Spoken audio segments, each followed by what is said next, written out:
कर्मण्येवाधिकारस्ते मा फलेषु कदाचन माँ कर्मफल हेतुर्भुर्माते संगोत्सव कर्मणि। पढ़ो इसी को। इससे तेरा कर्म करने में ही अधिकार है, उसके फलों में कभी नहीं। इसलिए तू कर्मों के फल का हेतु मत हो तथा तेरी कर्म न करने में भी आसक्ति न हो। अब पिछली बार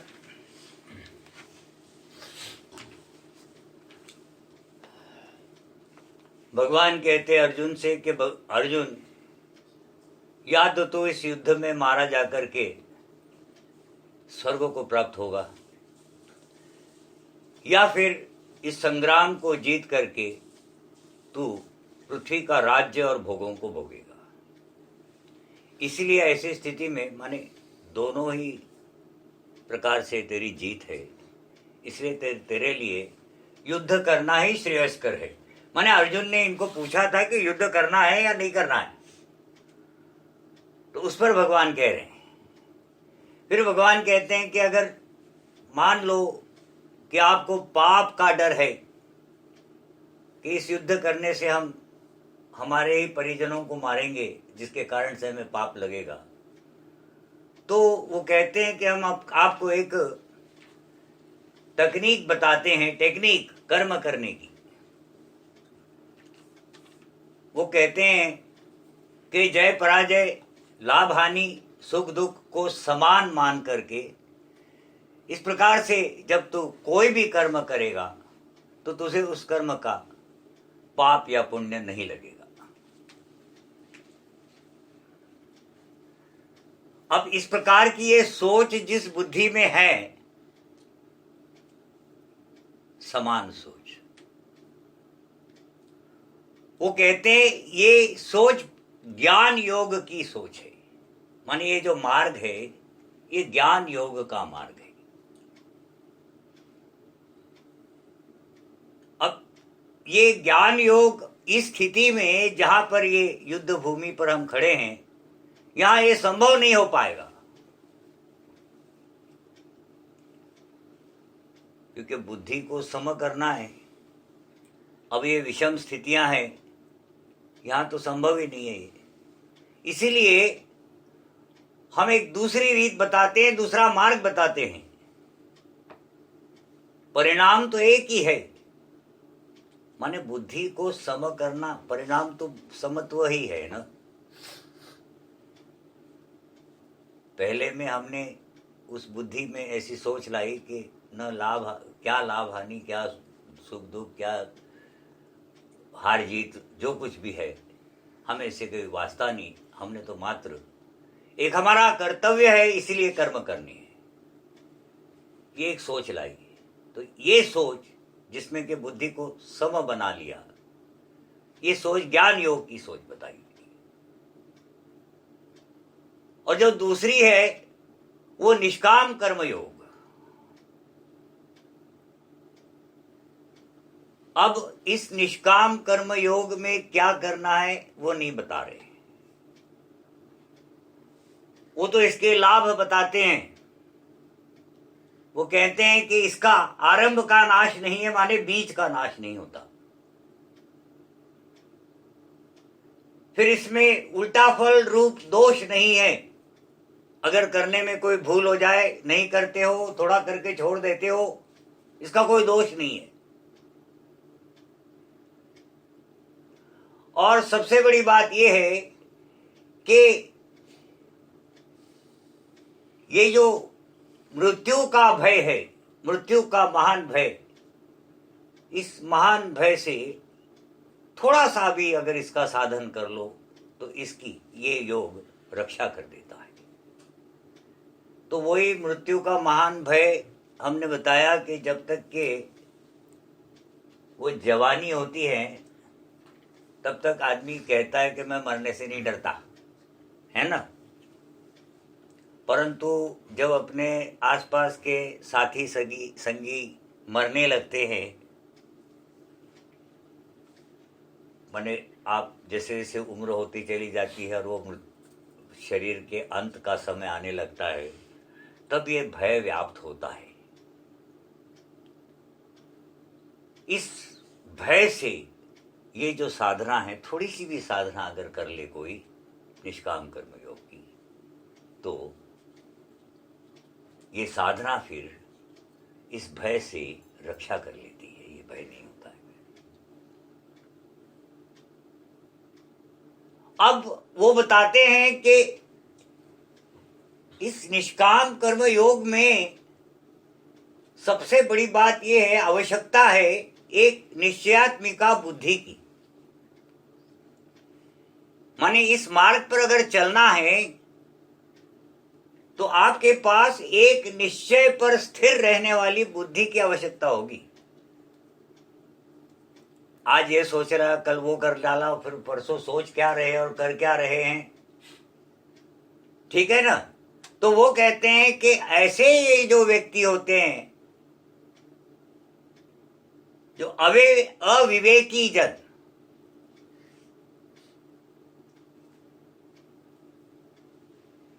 जिनकी बुद्धि जो होती है ये गड़बड़ाई हुई होती है, उसका मुख्य कारण बताते हैं कि वो जो अनंत कामनाएं संसार में, वो कहते हैं कि ये जो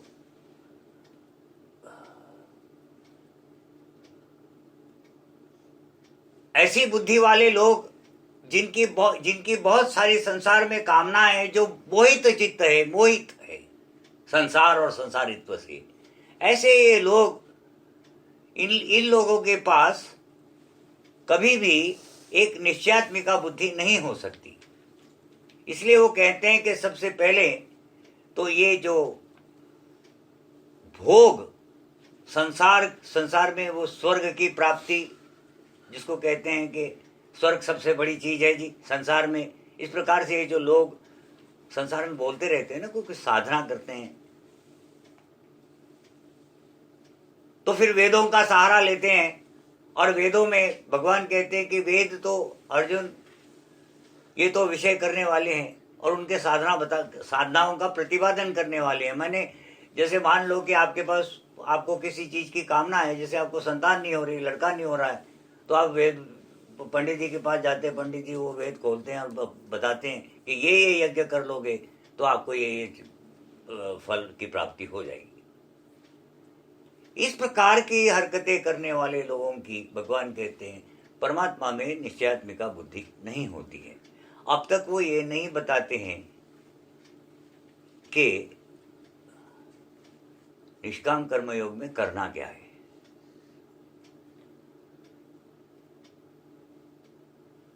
ठीक है ना। फिर यहां पर एक श्लोक है, यावानार्थ उदपाने सर्वतः संप्लुतोदके तावान सर्वेषु वेदेषु ब्राह्मणस्य विजानत। भगवान कहते हैं कि अर्जुन, सब ओर से परिपूर्ण जलाशय के प्राप्त होने पर मनुष्य का छोटे जलाशयों में जितना प्रयोजन रह जाता है, ब्रह्म को, तत्व को जानने वाले योगी का भी वेदों में उतना ही प्रयोजन रह जाता है।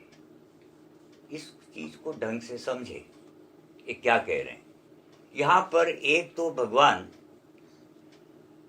ये जो दोनों मार्ग बताए हैं पीछे, वास्तव में तो एक ही है ना, समत्व बुद्धि सम करनी है, दोनों में ही समत्व बुद्धि योगी है, पर शुरुआत दोनों की अलग अलग है।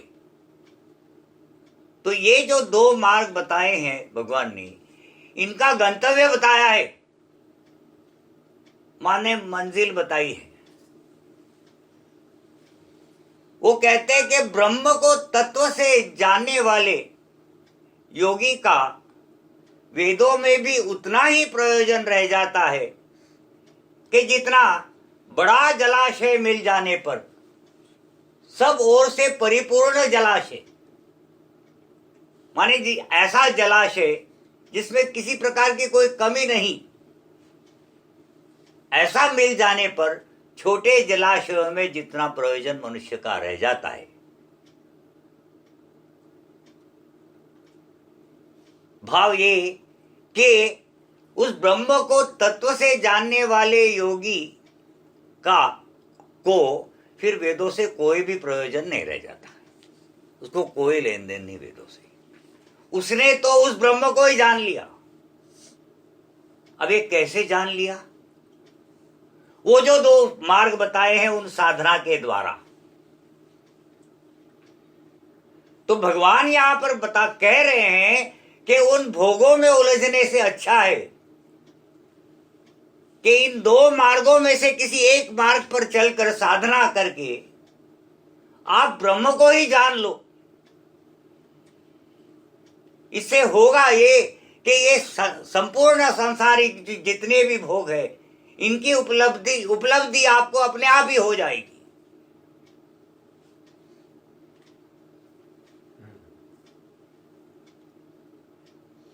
है ना? ये वेद तो भगवान कहते हैं विषय करने वाले हैं। तीन गुण रूप वो जो भोग है और उनको प्राप्ति के जो साधन है उन्हीं का प्रतिपादन करने वाले हैं। तो इनमें उलझने से तो अच्छा होगा कि आसक्ति का त्याग करके, माने कामनाओं का त्याग करके। अब यहां ये क्या बता रहे हैं? निष्काम कर्म योग में क्या करना है, माने उस ज्ञान योग के निष्ठा पर पहुंचने के लिए आपको शुरुआत कहां से करनी है? वो कहते हैं कि इन वेद वाक्यों का तू त्याग कर दे। कौन से वेद वाक्य? जो विषय और उनके साधन बताने वाले हैं। उससे तो अच्छा है कि तू इस कामनाओं का और आसक्ति का त्याग करके तू कर्म कर। इससे होगा ये कि तू उस ब्रह्म को जान लेगा, उस ब्रह्म की प्राप्ति हो जाएगी। और ब्रह्म अगर प्राप्त हुआ तो संसार मिल गया। यहां पर ये जो श्लोक है इसका भावार्थ ये है कि उन विषयों में उलझने से अच्छा, उनके साधनों में उलझने से अच्छा, ये यज्ञ कर, वो यज्ञ कर, इस देवताओं को पूज, उस देवताओं को पूज, इससे तो अच्छा होगा कि तू इस आसक्ति का ही त्याग कर दे, वो कामना का ही त्याग कर दे और तू कामना का त्याग करके कर्म कर। ऐसा करने से तू उस ब्रह्म को ही तत्व से जान लेगा, माने उसको उसकी प्राप्ति हो जाएगी। ब्रह्म की प्राप्ति हो जाएगी तो ये सारे भोग किस काम के फिर? वो तो यूं ही मिल जाने। क्योंकि ध्यान रखना, जीवन, आपका जीवन जो है ये मर्यादित है, लिमिटेड है। एक एक पल आपका गुजरता है तो आपके जीवन में से वो कट रहा है। हर पल का अगर आप सदुपयोग करते हो तो जीवन के अंत तक समझो सुखपूर्वक इस संसार का त्याग कर देते हो। और अगर आप हर पल का दुरुपयोग करते चले जाते हो तो अंत तो फिर ठीक है। माने संसार से बिना कुछ लिए ही चले जाते हो।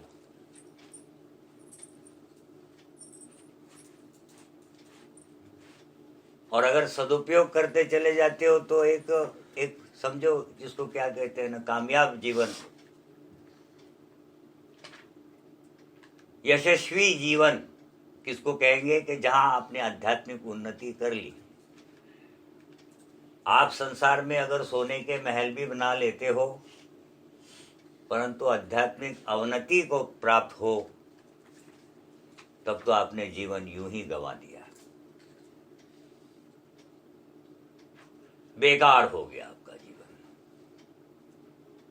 क्योंकि जन्म रहने वाला नहीं है। संसार में जन्म हुआ तो उसकी मृत्यु जरूर होगी। उत्पत्ति और विनाश ये प्रकृति का नियम है। जिसकी उत्पत्ति होगी उसका नाश जरूर होगा। हाँ, हर चीज का दिन है तो रात है ना? सुख है तो दुख है। मिलन है तो जुदाई है।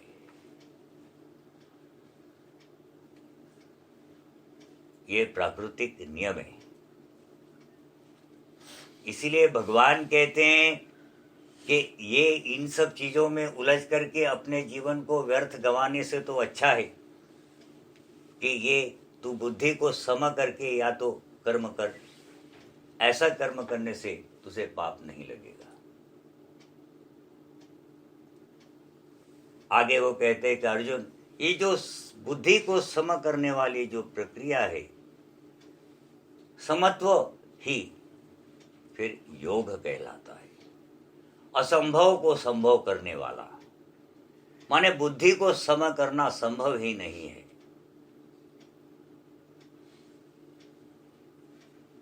और उसको संभव करना है तो फिर वो योग कहलाएगा।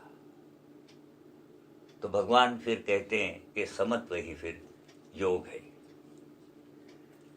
भगवान कहते हैं कि तू इन भोगों में और उनके साधनों में आसक्तिहीन हो जा, हर्ष शोक आदि द्वंद्वों से रहित हो जा,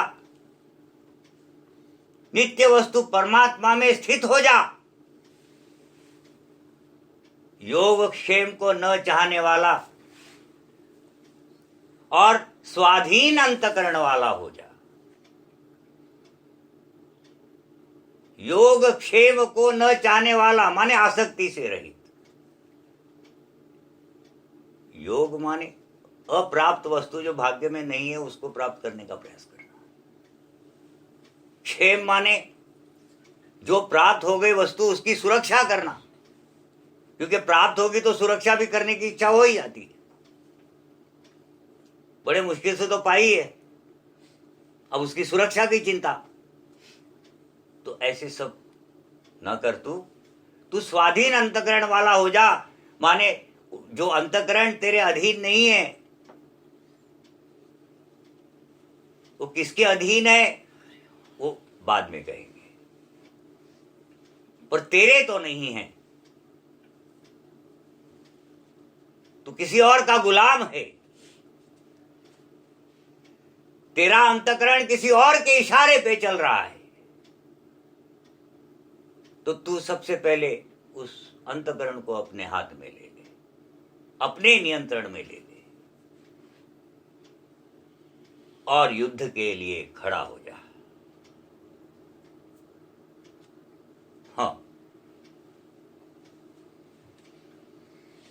अब इसके बाद भगवान कहते हैं कि कर्मण्येवाधिकारस्ते मा फलेषु कदाचन मा कर्मफल हेतुर्भुर्मादि संगोत्स्व कर्मणि, कि तेरा कर्म करने में ही अधिकार है, उसके फल में है ही नहीं।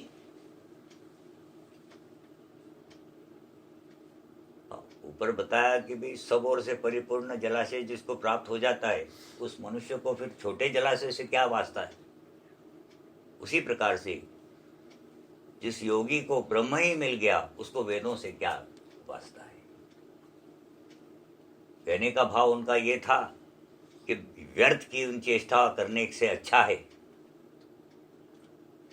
तू उस अनासक्त होकर के कर्म कर ले, उस मार्ग पर तुझे ब्रह्म मिल जाएगा। और वैसे भी भगवान कहते हैं कि अर्जुन, तेरा सिर्फ कर्म करने में ही अधिकार है, उसके फल में है ही नहीं। तो तू फल का हेतु मत बन, माने अगर फल लिया तो दोष लगता है।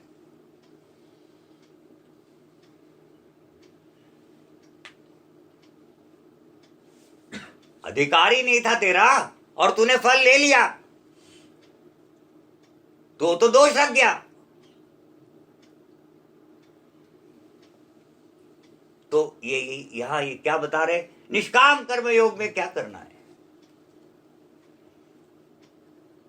अगर फल नहीं लेगा तो दोष नहीं लगेगा, माने पाप पुण्य नहीं लगेंगे। दोष तो पाप पुण्य ही है ना, वो तो कर्म बंधन है, उनके कारण से पुनर्जन्म होता है। और पुनर्जन्म को बहुत बुरा माना गया है भगवान ने।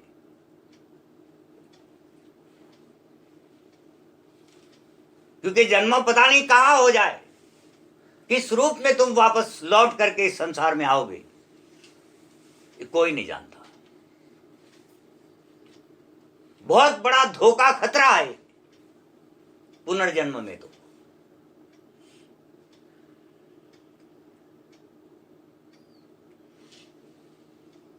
इसलिए भगवान कहते हैं कि तू, तेरा जब अधिकार ही नहीं तो तू कर्म फल का ही त्याग कर दे।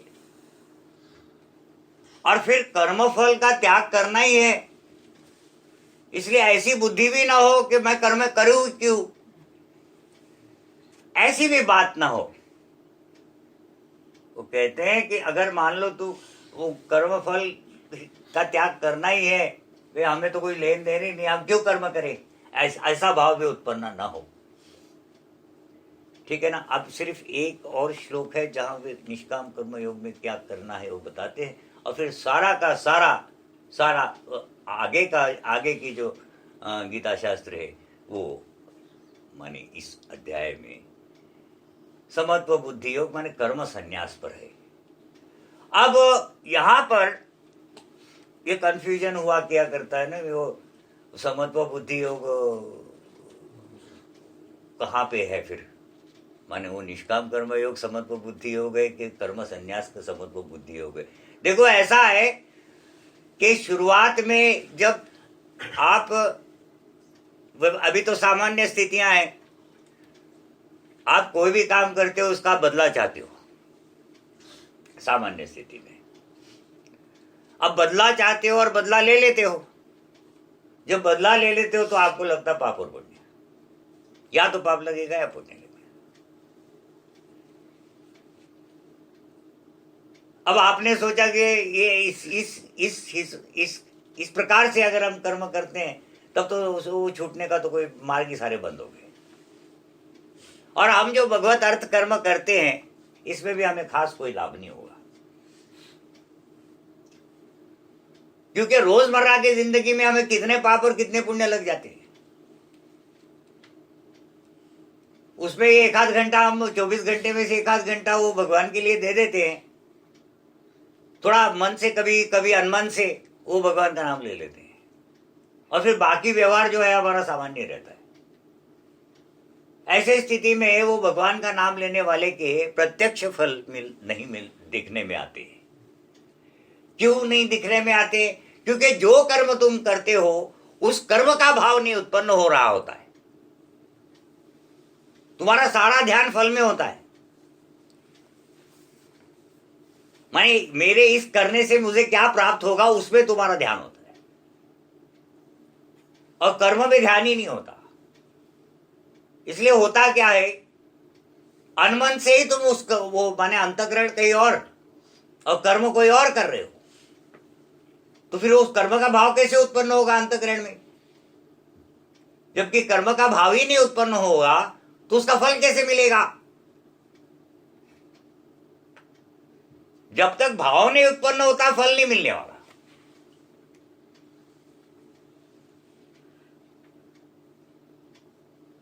इसीलिए फिर तुम ऐसा सोच करके तुम ये गीता शास्त्र पढ़ते हो और फिर सोचते हो कि चलो अब आज से हम थोड़ा निष्काम कर्म योग में आते हैं। हाँ, तो फिर अब निष्काम कर्म योग में है ना, निष्काम कर्म योग में आना है तो अब क्या किया जाए? तो बोले शुरुआत कहां से करेंगे? तो छोटी छोटी बातों पर वो उस जो आप जीवन माने पूरे दिन भर में अगर एक भी कर्म निष्काम भाव से कर सको तो बहुत बड़ी बात है। कुछ लोग होते हैं जो जन्मजात ही निष्काम होते हैं, या आधे अधूरे होते हैं पर होते हैं, कहीं ना कहीं वो निष्कामता आ जाती है, पर वो कम होते हैं। अधिकतर तो सारे बदला ही चाहते होते हैं। एक कदम उठाया तो मुझे इसके बदले में क्या मिला, ये भाव होता है। तो उस भाव को धीरे धीरे खींच करके फिर बदला न चाहने वाला भाव उत्पन्न करना है। माने फिर वो कर्म का भाव उत्पन्न होगा। इसके कारण से पाप पुण्य नहीं लगेंगे। पाप पुण्य जब नहीं लगेंगे तो फिर जो कुछ भी आप आध्यात्मिक उन्नति का कर्म करते हो उसका प्रत्यक्ष फल आपको तुरंत तुरंत मिलना शुरू हो जाएगा। परंतु शुरुआत में अंतःकरण तो नहीं मानेगा, क्योंकि अंतःकरण आपके नियंत्रण में है नहीं, वो तो किसी और के इशारे पर चल रहा है। तो फिर सबसे पहले आपको उस अंतःकरण को नियंत्रण में लाना होगा। इसके लिए फिर हमने आपको साधना बताई है। सबसे पहले तो 5 मिनट की साधना करो। 5 मिनट किसी जगह जाकर के चुपचाप बैठ जाओ, आंख बंद करके, रोज का रोज, और वो मन बुद्धि को खुला छोड़ दो। ढूंढने की कोशिश करो कि मन कहाँ है, बुद्धि कहाँ है, क्या क्या हो रहा है अंदर। माने अंदर झांकना, इसको कहते हैं प्रत्याहार। माने पलट कर देखना, गाड़ी को रिवर्स गियर में डालना।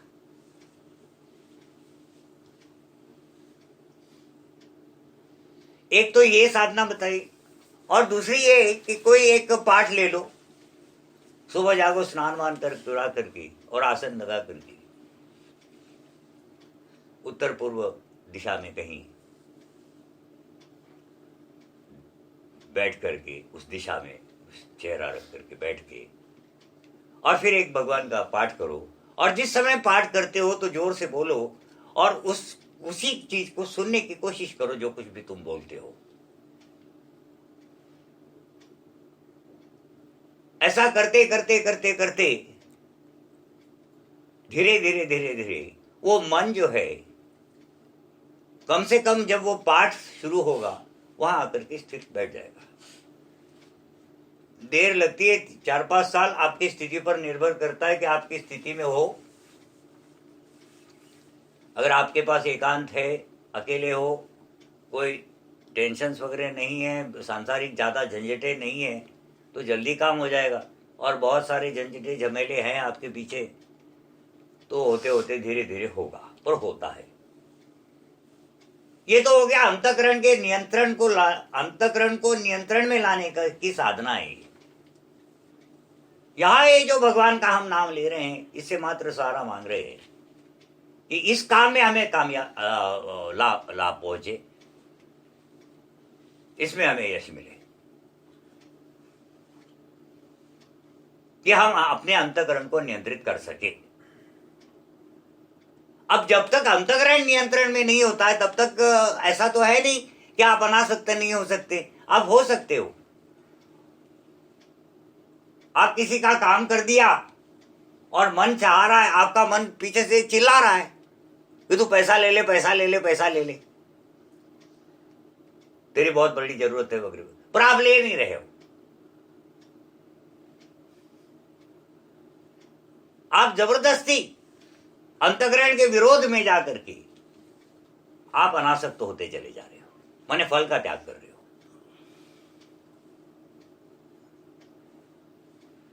ये जबरदस्ती काम हो रहा है। अब मन का विरोध हो रहा है तो तप हो रहा है। तप माने मन का विरोध करना। तो मन का विरोध होता चला जा रहा है, मन कह रहा है ऐसा कर ले, आप नहीं कर रहे, आप उसका फल का त्याग कर दे रहे जबरदस्ती। मन बुद्धि रो रही, परेशान हो रही, और जब जब भी आप पर मुसीबत आती तो वो दिन याद दिलाता है कि तूने उस समय वो नहीं किया था, इसलिए ऐसा हो रहा है। वो मन समझाता है, पर फिर भी आप नहीं मानते चले जा रहे, और आप जबरदस्ती अनासक्त हो रहे। ये भी एक तप है जो अंतःकरण को नियंत्रण में ले आता है। इस प्रकार से दोनों आप तरीके, तो एक रीत, दोनों रीतों को अपना करके, और फिर आप अंतःकरण को धीरे धीरे नियंत्रित करते करते करते करते एक दिन ऐसा आएगा कि वो अंतःकरण से ही तुम अनासक्त हो जाओगे।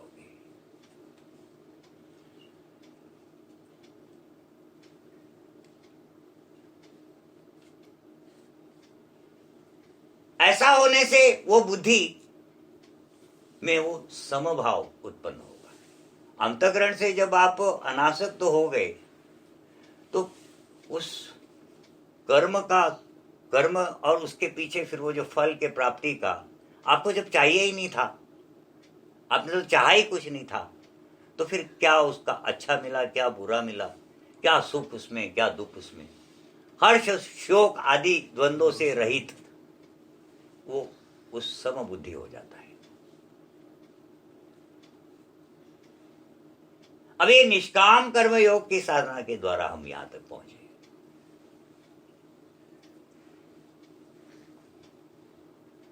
अब ये निष्काम कर्म योग की ये निष्ठा है जहां पर आपकी बुद्धि थोड़ी सम हो गई और आपको पता चलने लग गया उस समय कि वास्तव में ये कर्म मैं कर ही नहीं रहा हूं। मैंने अंदेशा हो गया, संशय हो गया कि क्या मैं ये कर्म कर रहा हूं कि ये यूं ही हो रहा है, ऐसा संशय उत्पन्न होता है। यही निष्काम कर्म योग की निष्ठा है। और होते होते फिर आपको पता चल जाता है कि वास्तव में मैं कर्म नहीं कर रहा हूं, ये तो प्रकृति द्वारा किए जा रहे हैं और प्रकृति ही प्रकृति में बरत रही है, ये मालूम हो जाता है।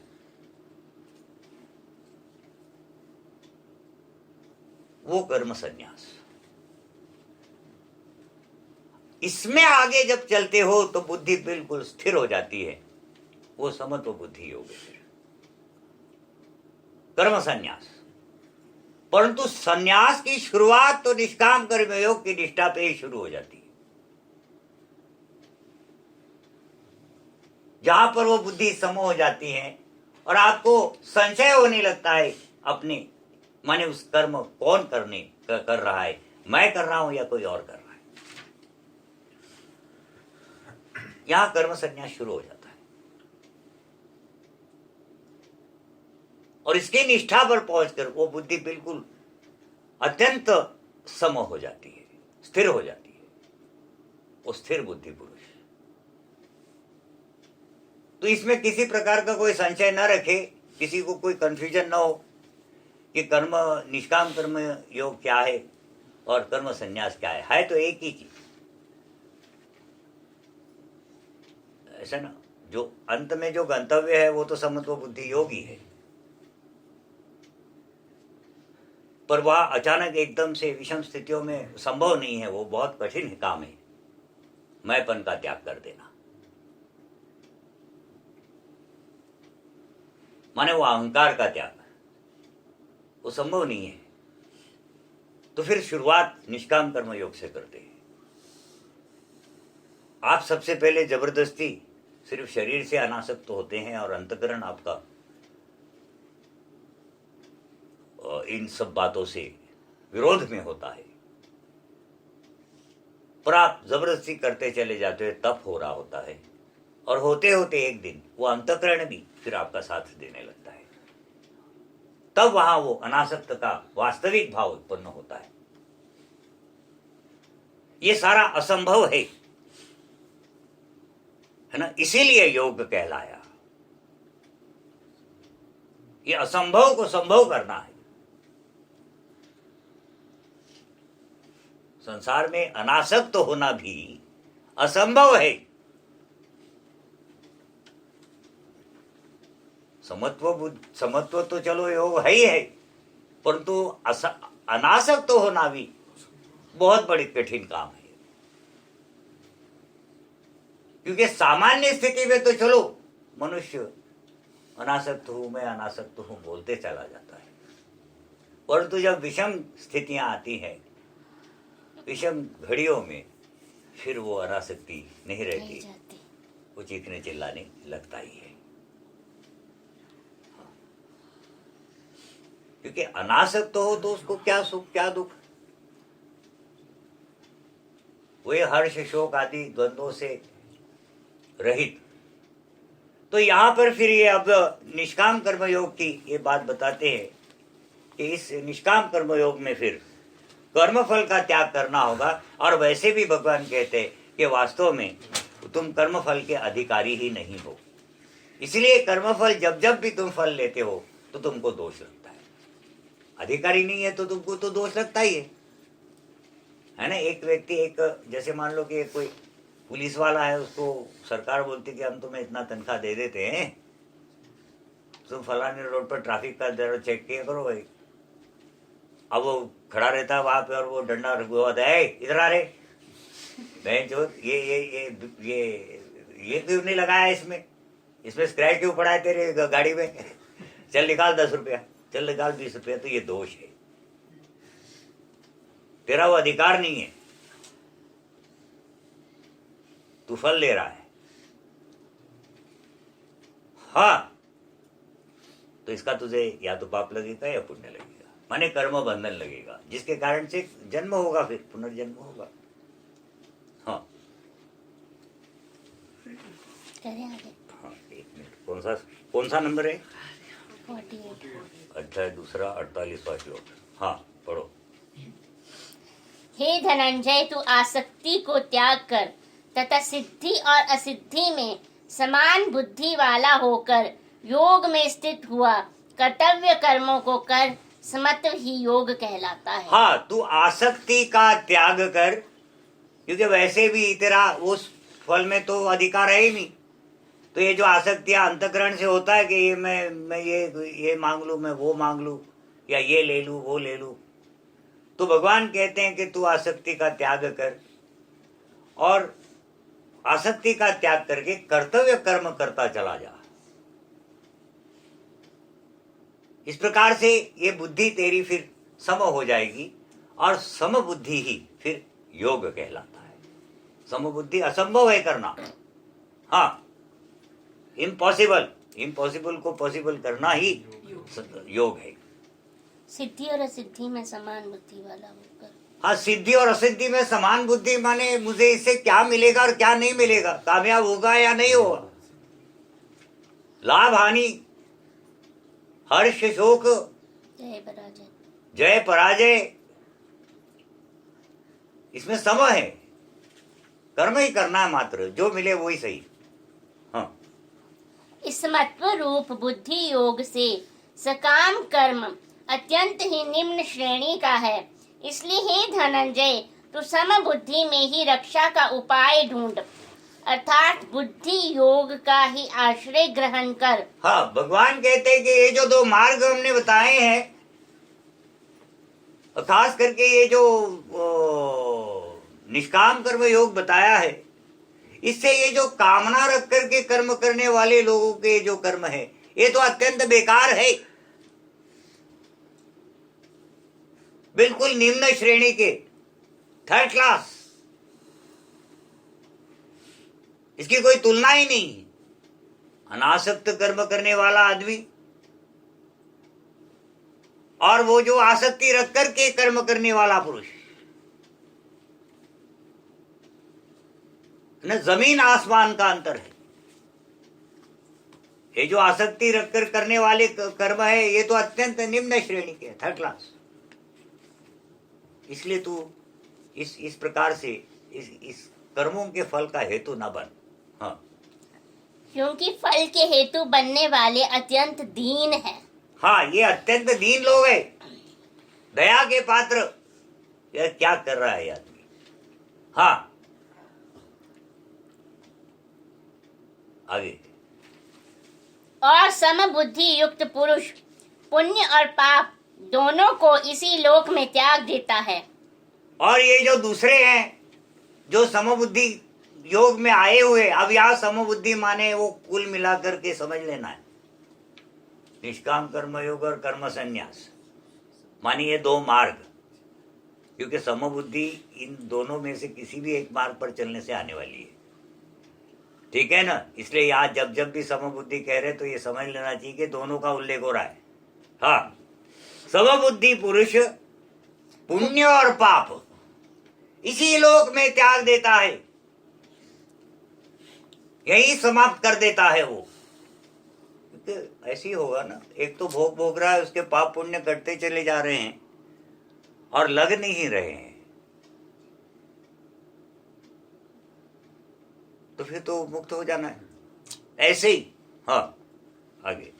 अर्थात उनसे मुक्त हो जाता है। इससे तू समत्व रूप योग में लग जा। ये समत्व रूप योग ही कर्मों में कुशलता है। हाँ, और ये वास्तव में ये जो समत्व बुद्धि योग के अनुसार, माने ऐसी बुद्धि रखकर जब जो मनुष्य कर्म करता है, यही कर्म में कुशलता है।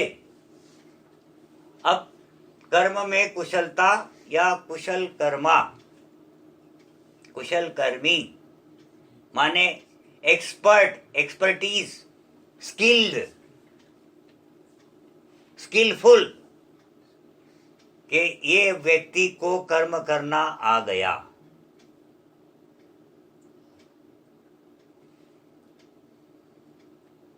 ये कुशल हो गया, एक्सपर्ट हो गया कर्म करने में। हम कब कहेंगे ऐसा?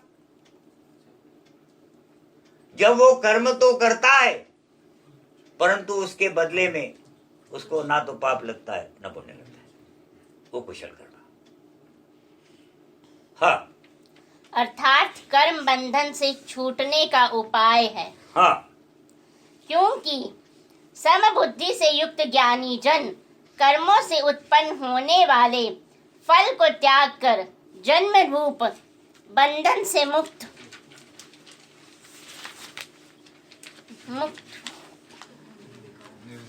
हो निर्विकार परम पद को प्राप्त हो जाते हैं। हाँ, ये जो समत्व बुद्धि योगी है, ये लोग तो कर्म बंधन से छूट करके और फिर मुक्त हो जाते हैं संसार से। और जो दूसरे हैं जो फल में आसक्त हो जाते हैं, मोहित है संसार से, ऐसे ये लोग तो संसार में फिर उस काल चक्र में घूमते चले रहते हैं। आगे। अच्छा, इन श्लोकों में वो मोक्ष का उपाय दे दिया इन्होंने। ये क्या है ना, दूसरे अध्याय में सारी ऊंची स्थितियां बताई गई है। ये एक दो दिन में होने वाली चीजें नहीं है, इसको सिर्फ सुन लो।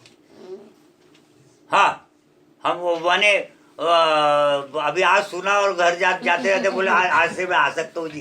हाँ, हाँ, अनासक्त, हाँ सॉरी, आसक्त नहीं, अनासक्त। ऐसे नहीं होता। हाँ, तो ये ऐसा होने वाला नहीं है।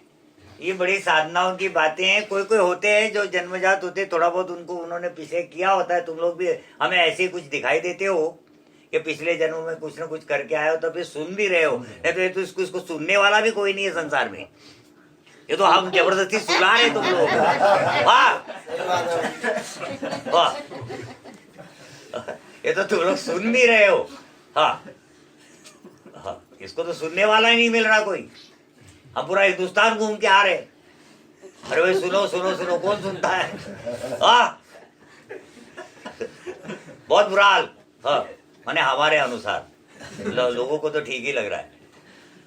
चले आगे। हाँ, पर हे अर्जुन, जिस काल में तेरी बुद्धि मोह रूप दलदल को भली भांति पार कर जाएगी, उस समय तू सुने हुए और सुनने में आने वाले इस लोक और परलोक संबंधी सभी भोगों से वैराग्य को प्राप्त हो जाएगा। हाँ, भगवान कहते हैं कि ये सारा ये जो मोह के कारण से ये संसार में आसक्ति होती है, ये संसार जो अच्छा बुरा लगता है, ये मात्र मोह के कारण से होता है। मनुष्य भूल जाता है कि मुझे एक न एक दिन इस शरीर को त्याग करना है, त्याग देना है, वो मोह के कारण से। तो जब तू इस मोह से, मोह रूपी दलदल से उठ जाएगा, तब तेरी ये जो बुद्धि है इस संसारिक भोगों से वगैरह सब उचाट हो जाती है। फिर क्या लगेगा? फिर मोह ही हट गया, सब मालूम हो गया कि ये तीन गुणों का सारा परिणाम है, खाली स्वरूप ही अलग अलग है। ऐसा ना, जैसे मान लो कि एक मोबाइल बनाया कंपनी ने, ठीक है, अब वो बेचा बिकना बंद हो गया, लोग उससे उचाट हो गए ना। तो फिर उसने क्या किया, वो टोपी दूसरी डाल दी उस पर और तुम्हारे सामने रख दिया, थोड़े दाम बढ़ा दिए, अंदर वो इंजन वही है, मशीनरी, हाँ अल्लाह, और वो उसका स्वरूप बदल लिया है तो वही, और तुम उससे मोहित हो जाते हो, उसके स्वरूप से मोहित हो जाते हो। तो भगवान कहते हैं कि जिस काल में अर्जुन तेरी ये बुद्धि मोह रूपी दलदल से उठ जाएगी, उस काल में फिर ये सुनने में आने वाले और सुने हुए सारे भोगों से तू वैराग्य को प्राप्त हो जाएगा। वैराग्य माने जिसमें न तो राग होता है न द्वेष होता है, वो वैराग्य। हाँ, वैराग्य आनंद को देने वाला है,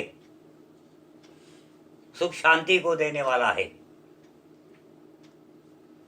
ना। अधिकतर वो हमने जो वैराग्य देखे मुंह फुला के रहते हुए, जो जैसे बड़े सीरियस किस्म के, हाँ मैं इसको, हाँ, पर ऐसा नहीं होता है।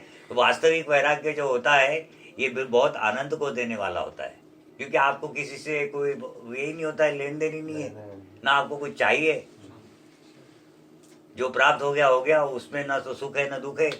इस प्रकार का वो वैराग्य होता है, बड़ा बड़ा बहुत अच्छा वैराग्य होता है। तो जब तक ये मोह है तब तक तो वैराग्य आना संभव नहीं है, परंतु जैसे ही ये मोह हट जाएगा वैराग्य अपने आप ही आ जाएगा। हाँ, अब ये मोह हटेगा कैसे? साधना द्वारा। हाँ,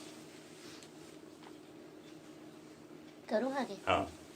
और भांति भांति के वचनों को सुनने से विचलित हुई तेरी बुद्धि जब परमात्मा में अचल और स्थिर ठहर जाएगी, तब तो योग को प्राप्त हो जाएगा, अर्थात तेरा परमात्मा से नित्य संयोग हो जाएगा। हाँ, जब वैराग्य को प्राप्त हो जाएगा तो फिर ये विषयों पर घूमने वाली ये बुद्धि, एक विषय से दूसरा विषय, दूसरे विषय से तीसरा विषय, तो इससे अगर तुझे वैराग्य आ गया तब तो वो बुद्धि स्थिर हो जाएगी परमात्मा में। जब वो स्थिर हो जाएगी तो वो समझ तो वो बुद्धि योग कहलाएगा, तू योग को प्राप्त हो जाएगा। माने तूने असंभव को संभव कर दिया। हाँ, कब? जब तेरी बुद्धि स्थिर हो जाएगी। बुद्धि स्थिर कब होगी?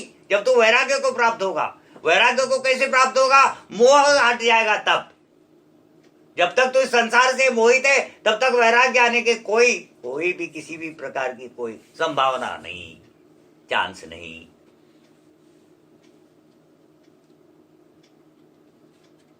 ठीक है ना? हाँ, आगे। परमात्मा से नित्य संयोग हो जाएगा। हाँ, मिल जाएगा। हाँ, हाँ, जो बोला है वैसे ही हो रहा है, होता है, बिल्कुल होता है। संयोगी तो है वो, बिल्कुल हो जाता है। इस प्रकार भगवान के वचनों को सुनकर अर्जुन ने पूछा, हे केशव, समाधि में स्थित परमात्मा को प्राप्त हुए स्थिर बुद्धि पुरुष का क्या लक्षण है? स्थिर बुद्धि पुरुष कैसे बोलता है, कैसे बैठता है और कैसे चलता है? अब क्या है ना, ये स्थिर बुद्धि की बात हुई है, माने विसमत्व योग, माने वो कर्म संन्यास की निष्ठा। टॉप। हाँ, वहां पहुंचा हुआ व्यक्ति तो कहाँ किसने देखा होगा? नहीं, हमने देखा है। तो फिर वो अर्जुन पूछ रहे हैं कि जी भगवान ये बताइए कि ये स्थिर बुद्धि पुरुष, देखो विद्वान व्यक्ति थे ना, है ना, स्थिर बुद्धि क्या है बने उसकी जो भगवान ने बताई स्थिर बुद्धि के बारे में, तो वो तुरंत समझ गए कि स्थिर बुद्धि ऐसी होती है। तो उनको तो आश्चर्य हो रहा है कि ऐसा व्यक्ति तो हमने कभी देखा ही नहीं। तो फिर वो प्रश्न पूछ रहे भगवान से कि भगवान ये बताइए कि ये जिसने ये साधना की और जिनकी बुद्धियां स्थिर हुई है वो लोग कैसे थे? हाँ, आगे। उसके पश्चात श्री भगवान बोले, हे अर्जुन, जिस काल में यह पुरुष मन में स्थित संपूर्ण कामनाओं को भली भांति त्याग देता है और आत्मा से आत्मा में ही संतुष्ट रहता है, उस काल में वह स्थित प्रज्ञ कहा जाता है। स्थित प्रज्ञ, प्रज्ञा माने बुद्धि, स्थित एक स्थिति पर आई हुई, बुद्धि माने स्थिर बुद्धि, स्थित प्रज्ञ। अब देखो सारी बुद्धि की चंचलता किस वजह से है? कामनाओं के कारण से, कामनाओं के कारण से। और फिर वो ये अच्छा नहीं, वो अच्छा है, मुझे तो वो ही चाहिए था, है ना। जन्म हुआ किसी जगह तो मम्मी ठीक नहीं है तो डैडी ठीक है, या डैडी ठीक नहीं मम्मी ठीक है, वो भाई ऐसा ही है तो बहन वो ही है ना। मिला तो मिला, उसकी खुशी ले। ऐसा क्यों नहीं मिला? वो अहंकार बीच में आ जाता है। इसके कारण से ही बुद्धि की चंचलता बनी रहती है ना। तो वो अनंत बुद्धियां बन जाती है। वो जो पीछे भगवान ने कहा कि ऐसे अविवेकी लोगों की बुद्धियां अनंत होती है। तो एक बार आप कामना का त्याग कर देते हो तो क्या होगा? ना तो राग रहेगा, ना द्वेष रहेगा। आपकी कामना ही कोई नहीं है तो आप यूं ही कर्म कर रहे हैं, तो फिर ये सारे लक्षण उसमें अपने आप आ जाते। और फिर वो आत्मा ही आत्मा में संतुष्ट रहेगा ही, वो अपने आप ही होने वाला है। मैंने कुल मिलाकर के करना क्या है? सिर्फ कामना का त्याग कर देना है, बाकी सारे लक्षण अपने आप आ जाने। उसके लिए कोई प्रयास करने की आवश्यकता नहीं पड़ेगी। तो कामना का त्याग पहले ऊपर ऊपर से करना है, अभ्यास में। जबरदस्ती अंतःकरण तो नहीं मान रहा है, तो फिर भी करते चले जा रहे, और होते होते होते होते अंतःकरण भी मान जाता है। वो फिर योग है, वहां वो बुद्धि स्थिर हो जानी है। और वो स्थिर बुद्धि के फिर लक्षण भगवान यहाँ पे बता रहे हैं। अच्छा। अगर आप थोड़ा खुद ब खुद सोच ले तो स्थिर बुद्धि के लक्षण आपको खुद ब खुद ही मालूम हो जाएंगे कि कैसे होती होगी। अच्छा, ये थोड़ा डिस्क्राइब कर दो। आत्मा से आत्मा में ही संतुष्ट रहो। हमारे बाहर की दुनिया को कोई लेन देन ही नहीं उसको, तो अकेला ही खुश रहने वाला। हाँ, उसको किसी साथी की आवश्यकता नहीं, कुछ नहीं। फिर भी संतुष्ट है। हाँ, निष्काम हो चुका है ना वो, कंप्लीट पूर्ण रूप से निष्काम हो गया, स्थिर बुद्धि हो गया है। जहां चाहे वो बुद्धि को स्थिर कर देता है, उसके नियंत्रण में आ गया अंतःकरण। चले आगे। हाँ, तथा दुखों की प्राप्ति होने पर जिसके मन में उद्वेग नहीं होता, हाँ, उद्वेग अतिवेग, और सुखों की प्राप्ति में जो सर्वथा निस्पृह है। हाँ, उसको कोई लगाव नहीं, निस्पृह लगाओ, स्पृहा माने लगाओ। जिसके राग भय और क्रोध नष्ट हो गए हैं, ऐसा मुनि स्थिर बुद्धि कहा जाता है। हाँ, एक बात याद रखना, ये जितने भी लक्षण हैं प्रकृति के, मोह और फिर उससे उत्पन्न वो सारे राग द्वेष क्रोध लोभ मोह अहंकार, जो कुछ भी जिनको बहुत बुरा कहा गया है आज तक के, तो आपको बता दे कि उनके बिना जीवन संभव नहीं संसार में। लोभ के बिना आप जी नहीं सकते, क्रोध के बिना आप जी नहीं सकते, आप समाज में चल ही नहीं सकते हो।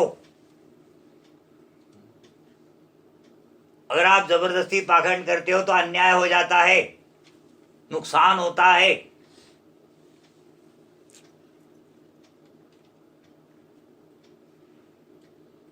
दया माया ये सारे जितने भी ये प्रकृति से उत्पन्न ये त्रिगुणात्मक लक्षण है, 3 गुणों के बने, ये सारे के सारे जब आपके नियंत्रण में आ जाते हैं तब इनका उपयोग करते हुए समाज में जिया जाता है। जब आपके नियंत्रण में नहीं होते और किसी और के नियंत्रण में होते हैं तो इनका दुरुपयोग हो रहा होता है अधिकतर, और वो आपको नुकसान पहुंचाते हैं। बात समझ में आई? इसलिए जो स्वभाव आपका है उसको अगर नियंत्रण करना है तो आप अंतःकरण को नियंत्रण कर लो, सारे नियंत्रित हो जाते हैं। और अंतःकरण को नियंत्रित करने की हमने साधना आपको बता दी। उसको करते चले जाओ तो ये सारे लक्षण आप में उपस्थित हो जाएंगे। करो आगे। और जो पुरुष सर्वत्र स्नेह रहित हुआ, स्नेह रहित, लगाव से रहित। स्नेह, स्नेह माने प्रेम का लगाव है ना। स्नेह एक विशेष शब्द है जिसका कोई भाव ही अलग है ना। लगाव और बोलना और स्नेह बोलना, ये दोनों में भावांतर है। हाँ, जो पुरुष सर्वत्र स्नेह रहित हुआ, उस शुभ या अशुभ वस्तु को प्राप्त होकर न तो प्रसन्न होता है और न द्वेष करता है, उसकी बुद्धि स्थिर है। हाँ, क्योंकि देखो जीवन है, ऊपर नीचे चलता है। कभी अच्छी घड़ी आती है, कभी बुरी घड़ी आती है। दिन भर में आप कई बार सुखी हो जाते हो, कई बार दुखी हो जाते हो, दिन भर में ही। तो ऐसा ये जो स्थिर बुद्धि पुरुष है, इसके साथ ऐसा नहीं होता है। वो एक ही लय में चलता है। ना तो वो सुखी हो रहा है, ना दुखी हो रहा है। ना कैसे होगा वो, उसकी कामना ही नहीं तो कोई। हाँ, वो कामना नहीं तो फिर क्या मतलब है वो, फिर क्यों सुखी होगा और क्यों दुखी होगा। जो कुछ भी सुख दुख उसके ऊपर जो दिखाई पड़ता होगा, वो मात्र वो सामाजिक को, वो हमने कहा ना कि उसको तो नियंत्रण किया जा रहा है। वो जब चाहे तब सुखी हो जाए, जब चाहे तब दुखी हो जाए। हाँ, उसके हाथ में आ गया हो। और कछुआ सब ओर से अपने अंगों को जैसे समेट लेता है, वैसे ही जब ये पुरुष इंद्रियों के विषयों से इंद्रियों को सब प्रकार से हटा लेता है, तब उसकी बुद्धि स्थिर है। इंद्रियों के विषयों से इंद्रियों को हटा लेना, ठीक है ना। हाँ, तब समझ लेना कि ऐसे व्यक्ति की, ऐसे उस मनुष्य की बुद्धि स्थिर है। यद्यपि इंद्रियों के द्वारा विषयों को ग्रहण न करने वाले पुरुष के भी केवल विषय तो निवृत्त हो जाते हैं, परंतु उनमें रहने वाली आसक्ति निवृत्त नहीं होती। इस स्थित प्रज्ञ पुरुष की तो आसक्ति भी परमात्मा का साक्षात्कार करके निवृत्त ये माने हो वो जाती। एंड है जहां पे अंतःकरण भी आपका अनासक्त हो गया। जब तक अंतःकरण अनासक्त नहीं होता है, तब तक आप पक्के नहीं हुए। यहां ये भगवान यही कह रहे हैं कि आप जबरदस्ती जैसे इंद्रियों से अपने आप को हटा रहे हो, इंद्रियों को हटा रहे हो इंद्रियों के विषयों से, पर अंतःकरण तो चिंतन करता चला जा रहा है। अब भगवान कहते हैं इसमें धोखा है। ये स्थित प्रज्ञ पुरुष जो होता है, इसका ऐसा नहीं होता। इसका तो अंतःकरण भी अनासक्त हो चुका होता है, और वो अंतःकरण भी इंद्रियों से हट चुका होता है, अब वो अपना विषयों से। इसलिए इसमें नहीं धोखा है। परंतु ये जो जबरदस्ती करने वाला है, बने जो अभ्यासु है, कि जो ऊपर सिर्फ शरीर से ही मात्र हटने का प्रयास कर रहा है, अंतःकरण से नहीं कर रहा है, उसके लिए तो धोखा है। वो आगे कहते हैं। हाँ, अच्छा, परमात्मा का साक्षात्कार, इसको थोड़ा सा ब्रीफली समझना चाहिए। मतलब अंतःकरण जब नियंत्रण हो जाता है, और फिर साथ में ये कंडीशन है परमात्मा का साक्षात्कार। कहाँ पे, कौन सा श्लोक है? यही श्लोक नंबर 59 में लास्ट है। लेता है, क्योंकि पिछली रिकॉर्डिंग में आपने बोला था यहाँ पे कि जब परमात्मा का साक्षात्कार मीन्स कि उसको जब विवेक हो। हाँ, ये जो देखो, सुनो, अब जब ये स्थिर बुद्धि पुरुष होता, ऐसा ना, ये कुल मिलाकर के ये आप अपने आप को पहचानने का प्रयास कर रहे हो, है ना, सेल्फ रियलाइजेशन। अब स्थिर बुद्धि जहां हो गया तो फिर वो भगवान उसके आगे का कदम बता रहे हैं कि जो रही सही भी आसक्ति अगर हो उसमें, तो अपने आप को जब वो जान लेता है, माने परमात्मा का साक्षात्कार करके, क्योंकि वो तो खुद ही अंश है, आगे बताएंगे वो, तुम खुद उस परमात्मा का ही अंश हो। अब ये जो साधना जितनी भी बता रहे हैं गीता शास्त्र में, ये तुम अपने आप को पहचानने का प्रयास कर रहे हो कि तुम हो कौन। और तुम्हें ये शरीर मिला हुआ है। अभी फिलहाल क्या स्थितियां है कि तुम इस शरीर को ही मैं समझ रहे हो, जबकि वास्तविकता क्या है कि तुम कोई और हो और शरीर कोई और है। माने ये शरीर, जैसे तुम्हारा शरीर और ये कपड़े, उसी प्रकार से तुम और तुम्हारा ये शरीर, ये तुम पर ये टोपी है लगाई हुई कि इसको लगाओ और इस संसार में कर्म करके अपनी उन्नति कर लो। उन्नति की मर्यादा क्या है? मुक्ति। किस चीज से मुक्ति? ये जन्म से। कैसे तुम्हारा माने तुम्हें यहाँ तुम्हारा बंधन कहां से आया है? पिछले जन्मों में तुमने जो जो कर्म किए थे उससे जो पाप और पुण्य लगे, उन लोगों ने तुम्हें यहां बांध के रखा है, और वो कट जाएंगे तो तुम छूट जाओगे। अब तुम यहां आए और तुम इस संसार से मोहित हो गए, तुम्हें यह संसार ही अपना लगने लग गया।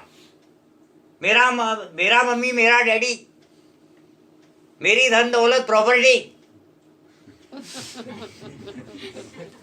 हाँ, मेरापन आ गया। अब वो मैपन जो है और मेरापन दोनों ही बड़े खतरनाक है। ममता और अहंकार, ये दोनों खतरनाक है। दोनों तुम्हें बेवकूफ बना रहे, दोनों तुम्हें धोखा दे रहे हैं। वास्तव में यहाँ तुम्हारा कुछ है ही नहीं। अब ये तुमने कपड़े लगाए हुए, अब तुम्हें दिखाया जा रहा है कि भैया तुम ये नहीं हो, तुम ये हो।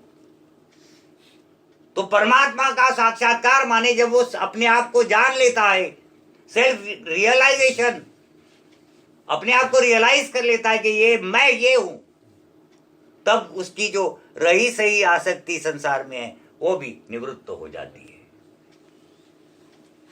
हाँ, पिछले श्लोक में हमने पढ़ा अभी कि पाप और पुण्य को इसी लोक में त्याग देता है। हाँ, ठीक है, माने बंधन से मुक्त हो जाता है। जो जहाँ बांधने वाले, खुद तो सोचो जरा कुछ, सब दूसरे के सोच से करोगे कि क्या? खुद को जान खत्म हो गया मामला, खत्म। जन्म मृत्यु एक्चुअली क्या है ना, पाप पुण्य जो है ना वो अब लग नहीं रहे अगले, और पिछले तुम काटते चले जा रहे हो, और साथ साथ में आपको ज्ञान भी, आपका प्रश्न मेरे दिमाग में भी आया था, साथ साथ में आपको ज्ञान भी होता चला जा रहा है। तो कहते हैं ना, ध्यान में सारे कर्म भस्म हो जाते हैं, तो लास्ट में मुक्ति आएगी। सर, पाप और पुण्य तुम्हें लगते जा रहे थे, अब जब तुम निष्काम कर्म योग में आए तो पाप और पुण्य नहीं लगेंगे। पिछला अब वो जब पीछे किए हुए कर्म थे, जब तक ज्ञान नहीं हुआ तब तक तो कर्म ऐसे ही किए ना आपने, बदले के भाव से, तो उसके तो पाप पुण्य थे ही, तो वो भी कटने हैं कि नहीं कटने हैं? तो वो भोग से कटते चले जा रहे, आगे पाप पुण्य लग नहीं रहे। होते होते शून्य पे आ जाना है तुमने और मुक्त हो जाना है। अब ये जो हम ग्रुप में डिस्कशन कर रहे थे ना, हाँ। कि किसने प्रश्न डाला था कि अंतःकरण, ये इसी से रिलेटेड था, पर हम लोगों ने आंसर ये किया था कि जब विवेक ख्याति होती तभी हम अनासक्त कंप्लीटली होते हैं। तो अनासक्ति आपने बोला था कि नहीं, साथ साथ में भी आप प्रयास करते रहो तो थोड़ी। और विवेक ख्याति तो बहुत दूर की बात है, वो तो बहुत दूर की बात है। मतलब आपने वो तो भी है ना, ये सारी चीजें फिर भगवत कृपा से होती है। तो ईश्वर प्रधान अच्छा मजबूत रखे, है ना, ईश्वर प्रधान नियमित करे, नियम बनाए तो ठीक है। फिर जब तक कि आप नियम नहीं बनाते कोई साधना दीर्घ काल तक नहीं चल सकती। दूसरी बात यह है कि कामना रख करके कोई साधना करोगे वो दीर्घ काल तक नहीं चलेगी, लंबे समय तक की। लंबे समय तक के अगर आपको साधना चलानी है तब तो आपको नियम बनाने होंगे और अनासक्त तो होना पड़ेगा उस साधना में कम से कम। दूसरी बात यह है कि अध्यात्म को कभी भी सांसारिक जीवन से न जोड़े, फिर ये टिकेगा नहीं। कि हम ये यहाँ गीता जी पढ़ रहे तो हमको हेलीकॉप्टर मिल जाएगा, ऐसा भाव ना आने दे। ऐसा नहीं होता है दुनिया में। वो भगवान का नाम लेना अलग चीज है और ये अब दुनिया के भोग अलग चीज है। वो अब तुमने पूर्व में किए थे उसके तो भोग भोगने हैं। हाँ, वो बेकार का उसके संबंध न रखे। कि हम ट्रेन के नीचे सो जाएंगे तो भगवान आके ट्रेन रोक देगा। ऐसा भगवान नहीं करता। वो तो तुम्हारी इच्छा पूरी करता। तुम मरना चाहते हो, मरो भाई जो। हाँ, एक धरती का बोझ कम, उसको नहीं कोई प्रॉब्लम है। याद रखना, हाँ, ये ऐसा नहीं होता है दुनिया में, ऐसा नहीं होता कभी भी। ये बिल्कुल झूठी बातें हैं कि हम भगवान का नाम लेंगे तो हमको भगवान हेलीकॉप्टर लाके दे देगा। ऐसा नहीं होता। हाँ, ऐसे संबंध रखने वाला आदमी फिर वो नहीं, फिर वो योग के योग्य नहीं है। वो योगी नहीं बन सकता। वो रास्ते में कहीं ना कहीं छोड़ देगा। वो मार्ग में ही छूट जाएगा कहीं ना कहीं। हाँ, और हजारों वर्षों के खाइयों में गिर जाएगा। ऐसी कामना रख करके कोई भी व्यक्ति इस प्रकार की साधना न करे। और हे अर्जुन, आसक्ति का नाश न होने के कारण ये प्रमथन स्वभाव वाली इंद्रियां, प्रमथन स्वभाव, चंचल स्वभाव वाली, हाँ, यत्न करते हुए बुद्धिमान पुरुष के मन को भी बलात् हर लेती हैं। हाँ, वो भगवान बताते हैं कि जिसके अंतःकरण का नियंत्रण नहीं हो चुका है, ऐसा व्यक्ति मान लो कि किसी विषयों से अपनी इंद्रियों को हटा ही ले रहा है, परंतु फिर ये इंद्रियां जो है ये उन विषयों में विचरती हुई फिर एक ना एक दिन किसी न किसी विषय में उलझ जाती है और वो व्यक्ति फिर योग भ्रष्ट हो जाता है। हाँ, आगे। इसलिए साधक को चाहिए कि वह उन संपूर्ण इंद्रियों को वश में करके समाहित चित्त हुआ, समझ माने अंतःकरण को नियंत्रण किया हुआ, समझ के मेरे परायण होकर के माने भगवान के परायण, भगवान का आश्रय लेकर, माने सांसारिक कामनाएं त्याग करके, माने भाग्य को अपना करके, जो तकदीर जो भाग्य आपको मिला है उसको अपना लेना, माने भगवान के परायण हो जाना। हाँ, ये याद रखना।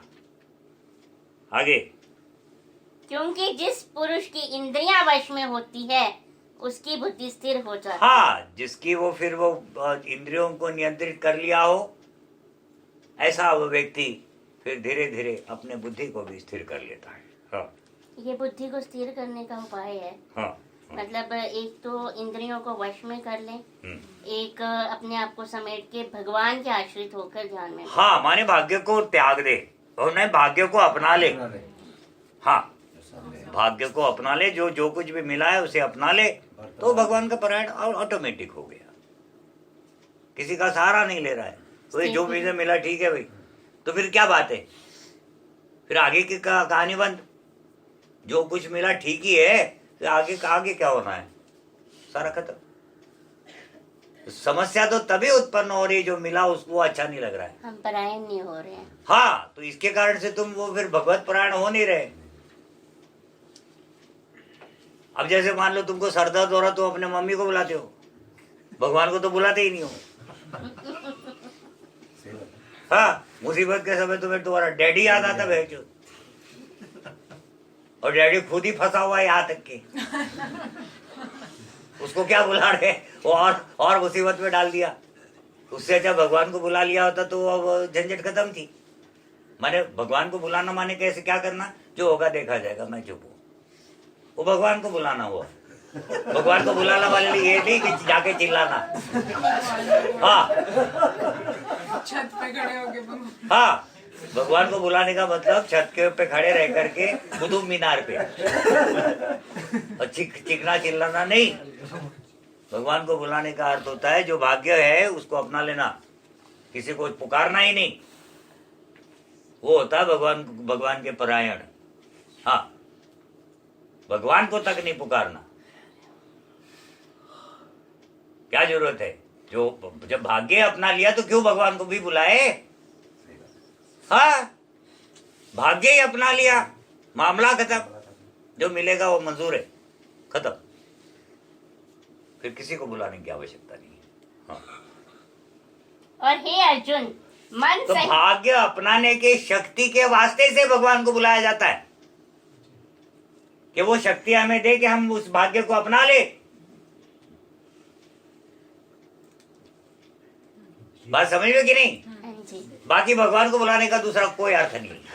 ये बहुत बड़ी बात है, हाँ बहुत बड़ी बात है। रिलैक्स।